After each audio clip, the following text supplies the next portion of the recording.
जी, अभी हम नावनगर थाना में हैं, जहाँ पर के अनुमंडल अधिकारी आए हुए हैं और उनसे जानने का प्रयास करेंगे कि नया साल आ रहा है, उसमें किस तरह का विधि व्यवस्था रखा गया है। तमाम चीज़ की जानकारी हम लेंगे। सर, सबसे पहले तो आने वाले साल के लिए सभी को शुभकामना है, और जो पिछले बरसों में जो उपलब्धि मिली है और जो काम किए हैं और उसमें जो पूरा टीम हमारा काम किया है, उसके लिए सबको धन्यवाद है। जितने भी जनप्रतिनिधि हैं या जितने आम लोगों को सहयोग मिला है हम लोग को अपने दैनिक कार्यों में और प्रशासन चलाने में, उसके लिए सब बधाई के पात्र हैं। और सबसे यही आग्रह भी है कि नए साल में हर्षोल्लास के साथ नया साल मनाएं, लेकिन इसका भी ध्यान रखें कि उनके जो कार्यकरण या खुशी मनाने में किसी को दूसरे को बाधा न पहुंचे, इस बात का ख्याल रखना ज़रूरी है। और सबको बहुत बहुत शुभकामना है। प्रशासन है जो हमेशा है जो संवेदनशील रहता है और हम लोग प्रिवेंटिव मेजर लेते रहते हैं और पूरा प्रशासन चुस्त दुरुस्त रहेगा। थाना भी है जो लगातार सतर्क रहता है और अपने स्तर से कार्रवाई करते रहता है। सब लोग शांतिपूर्वक नया साल मनाएं। सर, एक सारा देखा जाता है कि जोश में होश लोग गंवा देते हैं हैप्पी न्यू ईयर के चक्कर में।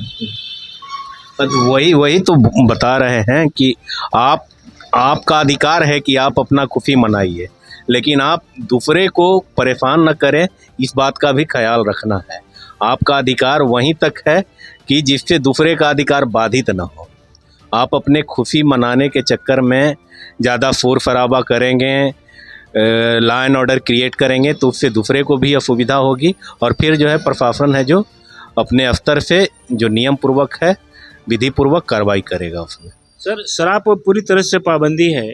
कुछ खास बिरादरी के लोग हैं जो आदत से बाज नहीं आते हैं, लगातार बनाने का काम करते हैं, जिस पर थाना अध्यक्ष लगातार उस पर छापेमारी भी कर रहे हैं। कहीं कहीं कुछ सुनने को भी मिल जाता है, लोग क्रिटिसाइज भी करते हैं, लेकिन बहुत सारी परेशानियों को झेल करके थाना अध्यक्ष जा कर के विनष्ट करते हैं। हाँ, तो थाना के स्तर से और पुलिस के स्तर से लगातार अभियान चलाया जाता है। एक तो कि है जो कच्ची शराब जो यदा कदा कहीं पे बनता है उसका भी रेड वगैरह करके जो प्राप्ति होता है उसका विनष्टीकरण किया जाता है, और जो यातायात के द्वारा जो अंग्रेजी शराब पकड़ा जाता है उसका भी विनष्टीकरण होता है। चूँकि सामाजिक स्तर की समस्या है, क्योंकि लोगों को भी समझना पड़ेगा कि शराब कोई अच्छी चीज़ है नहीं, उसका सेवन करना अलग तरीके से भी खुशी मनाया जा सकता है। तो और भी जो है मनोरंजन के साधन उसका उपयोग करें। शराब का सेवन तो ज़रूरी नहीं है, और यहाँ तो शराब बंदी है, तो अगर कोई शराब का सेवन करेंगे या शराब के साथ पकड़े जाएंगे तो उसके लिए तो कानून बना हुआ है, उसमें उनको दंडित किया जाएगा। एक सर अंतिम सवाल है मेरा कि जमीनी विवाद एक सारा मारपीट का कारण बनता है। छोटा छोटा घरेलू हिंसक झगड़ा का मेन केंद्र जमीनी विवाद बताया जा रहा है, जो कि निपटता नहीं है। डेट पर डेट कोई इसका सार्थक रिजल्ट नहीं निकल पाता है जब तक वो हैरान परेशान नहीं हो जाता है, कहीं का मारपीट नहीं कर लेता है। तो नतीजा यही होता है कि आपसी विद्रोह फैलते जाता है और केंद्र रहा है जमीनी विवाद ही मारपीट। तो आप देख सकते हैं सरकार का संवेदनशीलता है कि अब थाने स्तर पे हम लोग बैठ कर के भूमि विवाद का निपटारा कर रहे हैं। तो प्रशासन है इसके लिए पूरी तरह से संवेदनशील है, और हम लोग को यह भी पता है कि जितने भी अपराध का घटना होता है, जो मेजर अपराध होता है, उसमें भूमि विवाद भी एक बड़ी समस्या होती है। लोगों को भी समझना है, कुछ हमारी समस्याएं हैं भी, हमारा लैंड रिकॉर्ड उस तरह से अपडेटेड नहीं है, और सरकार का भी प्रयास रहा है।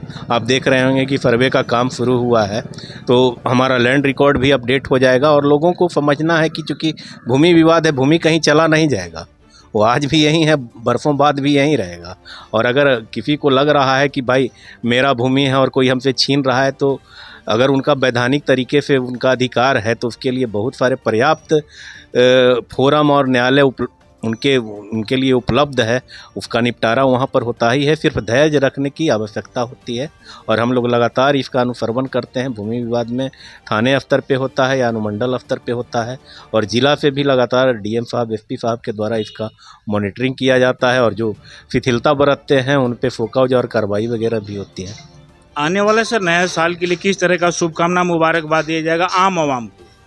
आम आवाम को है कि उनके जीवन में खुशहाली हो, शांति हो, नया साल और अच्छे तरह से हो, जो उनका लक्ष्य हो वो पूरा हो और जीवन में आगे बढ़ें।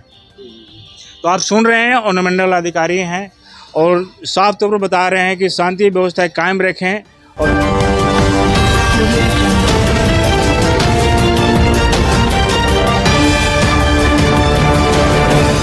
आमजन के शांति व्यवस्था के लिए उन्होंने मुबारकबाद दिया।